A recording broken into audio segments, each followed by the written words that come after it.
आपने कई फिल्मों में एक सीन देखा होगा जिसमें एक अकेला हीरो 5-6 लोगों से फाइट कर रहा होता है। हीरो के हाथ में होता है एक डंडा जिससे वो बिजली की तेजी से चारों तरफ घुमाकर दुश्मन को ढेर कर देता है। अब आप सोच रहे होंगे कि आज मैं इतनी फिल्मी बातें क्यों कर रहा हूँ। वेल, इसका कारण है आज का हमारा इंडिजिनस गेम जो कि कुछ इसी फाइट आर्ट से रिलेटेड है। मैं हूं आपका होस्ट रवि शर्मा और आप देख रहे हैं फिट इंडिया एक भारत श्रेष्ठ भारत कैंपेन का ये बेहद खास programme indigenous sports of India, जिसमें आज हम बात करने वाले हैं पुडुचेरी के फेमस खेल सिलंबम की। दक्षिण भारत का ये केंद्र शासित प्रदेश पुडुचेरी अपनी प्राकृतिक सुंदरता के लिए फेमस है। दक्षिण भारत का ये भूभाग अपनी युद्ध कलाओं के लिए भी काफी फेमस रहा है और इन्हीं में एक नाम है सिलंबम। तमिल भाषा में पहाड़ों को सिलम कहा जाता है और इन्हीं पहाड़ों से निकलने वाली इस मार्शल आर्ट या युद्ध कला का नाम है सिलंबम।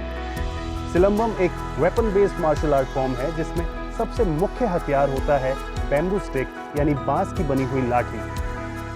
भारत में हजारों साल से चली आ रही ये युद्ध कला आज Malaysia, Singapore, Sri Lanka, Thailand, England, America और इंडोनेशिया जैसे देशों में प्रैक्टिस की जाती है। ऐसा माना जाता है कि सिलंबम की युद्ध कला प्री हिस्टोरिक टाइम से ही प्रैक्टिस की जाती थी। बस फर्क इतना है कि उस समय में बांस से बनी हुई लाठी का इस्तेमाल लोग जानवरों का शिकार या फिर उनसे अपनी सुरक्षा के लिए करते थे, लेकिन धीरे धीरे यही कला सिलंबम मार्शल आर्ट के रूप में विकसित हुई।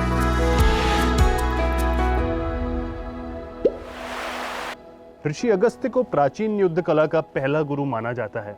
ऐसी मान्यता है कि ऋषि अगस्त्य को सिलंबम की युद्ध कला सबसे पहले भगवान शिवजी के पुत्र ने सिखाई थी। शिवजी के इस पुत्र को साउथ इंडिया में भगवान मुरुगन जबकि नॉर्थ इंडिया में भगवान कार्तिकेय के नाम से जाना जाता है।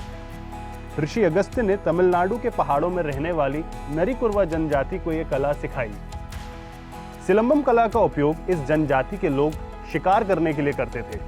पहाड़ों में तपस्या करने वाले ऋषि मुनियों ने नरिकुरवा जनजाति से ये कला सीखी और फिर ये कला गुरुकुल के माध्यम से लोगों तक पहुंचाई।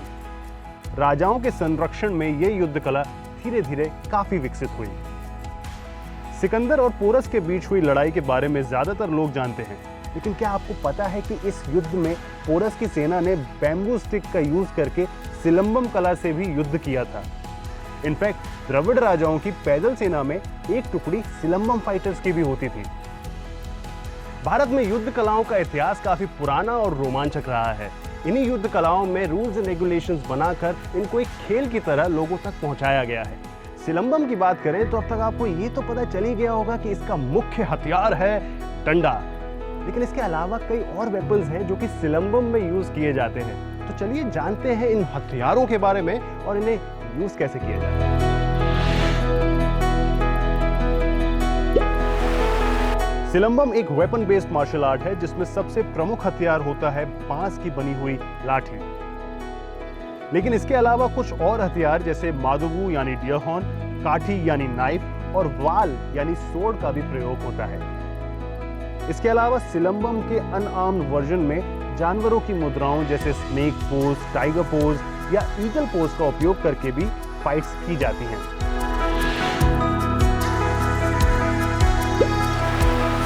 सिलंबम सिखाने में गुरु शिष्य परंपरा का बहुत ही महत्व है। सिलंबम की मुख्यतया 16 टेक्निक्स हैं। इन टेक्निक्स को सीखने का पहला स्टेज होता है कलादी। इसमें गुरु अपने शिष्यों को सिलंबम के दौरान फुटवर्क यानी अपने पैरों को कैसे चलाना है इसकी शिक्षा देते हैं। इस दौरान फिटनेस और लचीलापन बढ़ाने की शिक्षा देते हुए शिष्य को सिलंबम के लिए तैयार किया जाता है। अगला स्टेज होता है कुट्टू वरिसाई, जिसमें शिष्य को लाठी या डंडा चलाने की प्राथमिक शिक्षा दी जाती है। पहले बिना डंडे के प्रैक्टिस कराया जाता है और फिर डंडे के साथ। धीरे धीरे फुटवर्क और डंडे की मूवमेंट को प्रैक्टिस करके इसमें एक्सपर्ट बना जाता है। इस ट्रेनिंग का अल्टीमेट गोल होता है कई सारे दुश्मनों से अपनी सुरक्षा कर पाना।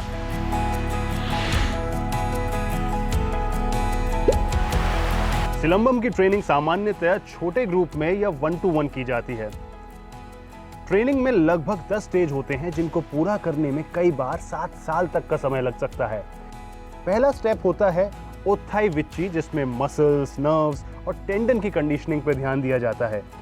दूसरा स्टेप है येरेथाई विच्ची, जिसमें बेसिक स्पिनिंग और रोटेटिंग टेक्निक्स सिखाई जाती हैं। तीसरा स्टेप है सिलत वरुसाई, इसमें 96 डिफरेंट एंगल्स पे स्पिनिंग टेक्निक्स की ट्रेनिंग होती है। संदाई मरुथम चौथा स्टेप है जिसमें अलग अलग एंगल से स्ट्राइकिंग टेक्निक सिखाई जाती है। पांचवा है ओथुकल मुराई जिसमें डिफेंसिव एंड इवेसिव स्ट्रेटजीज की ट्रेनिंग होती है। अधिकंबुगल 6 स्टेज है जिसमें स्ट्राइकिंग टेक्निक्स के 36 सेट्स होते हैं और हर एक सेट में 12 स्ट्राइकिंग टेक्निक्स होती हैं। कुरीवेथ्यू अधिपेतु है 7वां स्टेज जिसमें प्रेशर पॉइंट अटैक और उसको काउंटर करना सिखाया जाता है। 8वां स्टेज है कंथन जिसमें कॉम्बैट की जरूरी रणनीति सिखाई जाती है। नरिकरू 9th स्टेज है जिसमें एनिमल स्टांसेस की ट्रेनिंग दी जाती है। अंतिम स्टेज है उच्चकत्ता निलई जिसमें इंडिविजुअल को परखने के लिए स्पेशल टेस्ट कराए जाते हैं।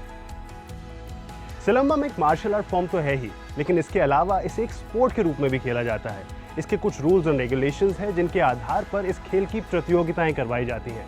सिलंबम में मेनली 2 तरह के कॉम्पिटिशन्स होते हैं। पहला है सेल्फ स्किल कॉम्पिटिशन यानी आर्टिस्टिक इवेंट और दूसरा है कॉम्बैट कॉम्पिटिशन। इन दोनों कॉम्पिटिशन्स के बारे में तो हम आपको बताएंगे ही, लेकिन उससे पहले जरा नजर डाल लेते हैं इसके फील्ड ऑफ प्ले के डायमेंशंस पर।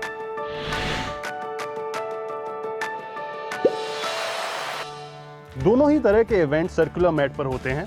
मैट पर 3 सर्कल्स होते हैं। सबसे छोटा सर्कल 2.5 फीट रेडियस का होता है और ये येलो कलर का होता है। इसे स्टार्टिंग जोन कहा जाता है। मिडिल सर्कल 10 फीट रेडियस का होता है और इसका कलर ब्लू होता है। इसे कॉम्बैट जोन कहा जाता है। आउटर सर्कल 12 फीट रेडियस का होता है जो रेड कलर का होता है। इसे कॉशन जोन कहा जाता है। मैट के चारों तरफ जजेस होते हैं जो स्कोरिंग करते हैं।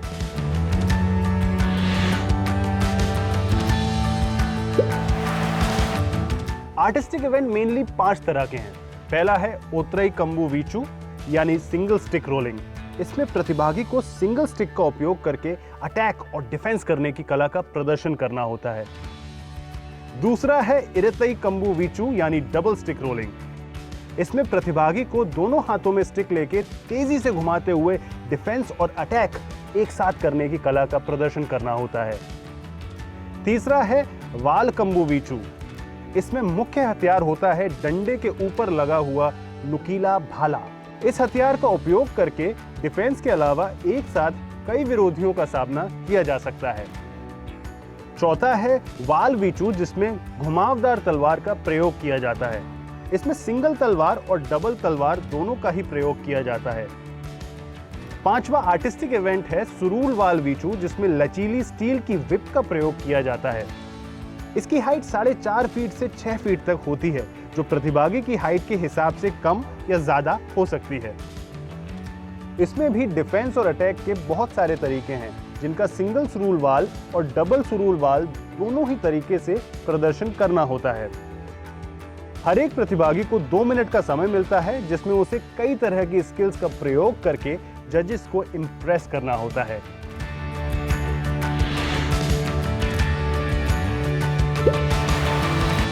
कॉम्बैट कंपटीशन को कंबू संदई कहा जाता है जो आमने सामने की लड़ाई होती है।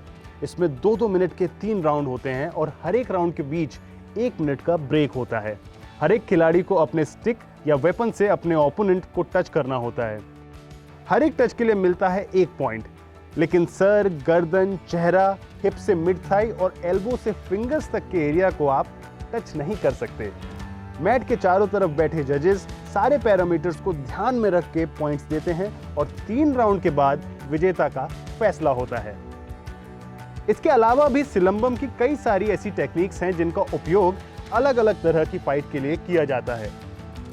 इसमें सबसे प्रमुख नाम है निलय कलक्की।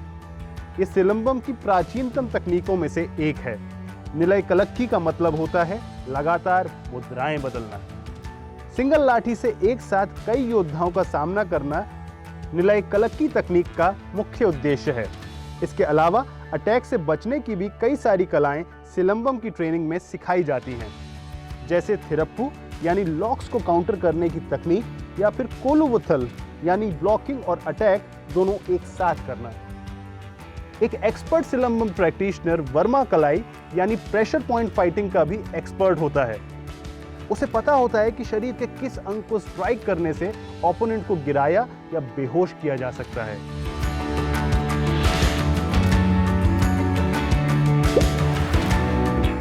ऑल इंडिया सिलंबम फेडरेशन 2004 में गवर्नमेंट ऑफ तमिलनाडु में रजिस्टर हुई और तब से ये संस्था लगातार सिलंबम के कॉम्पिटिशन्स आयोजित करवा रही है। इसके अलावा ये संस्था इस खेल को पूरे विश्व में लोकप्रिय बनाने के लिए भी काफी प्रयासरत है। तो ये थी एक खूबसूरत से खेल की एक खूबसूरत सी कहानी और उससे जुड़ी हुई ढेर सारी जानकारी। आई होप अगली बार जब आप किसी फिल्म में हीरो को अकेले ही एक डंडे से दुश्मनों की छुट्टी करते हुए देखेंगे तो आपको समझ आ जाएगा कि ये सिलंबम का कमाल है।